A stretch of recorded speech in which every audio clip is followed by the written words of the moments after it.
Hello বন্ধুরা, আজকে আমরা চলে যাবো সেন্ট জন চার্চ, যেইটা কিনা কলকাতার মধ্যে সব থেকে পুরনো ঐতিহ্যবাহী চার্চ।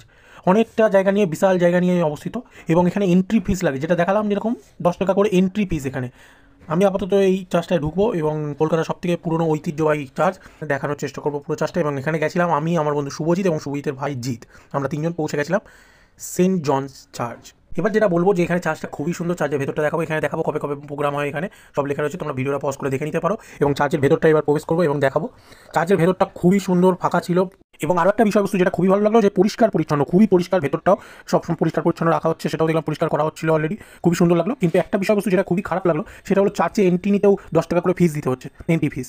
কারণ আমরা জানি মন্দির, মসজিদ, গির্জা যেখানেই যাই যে কোনো এন্ট্রি ফিস লাগে না, কিন্তু আগেও অনেকগুলো চার্চে গেছি, কোথাও কোনো এন্ট্রি ফিস লাগেনি, কিন্তু একমাত্র এই চার্চে আসলাম যেখানে এন্ট্রি ফিস লাগলো 10 টাকা করে। আমার মতে যে কোনো জায়গাতেই, চার্চ হোক, মন্দির হোক, মসজিদ হোক, যে কোনো জায়গাতেই এন্ট্রি ফিস না রেখে সেখানে একটা কোনো বাক্স রাখা দরকার। যার যা ইচ্ছা, যার যা সামর্থ্য, সে তার ইচ্ছা মতন সেখানে দান পাত্রে দান করুক, সেটা করলেই I think better. By the way, এছাড়া চার্চটা আমার খুবই সুন্দর লেগেছে, খুবই ভালো লেগেছে, খুবই পরিষ্কার পরিচ্ছন্ন।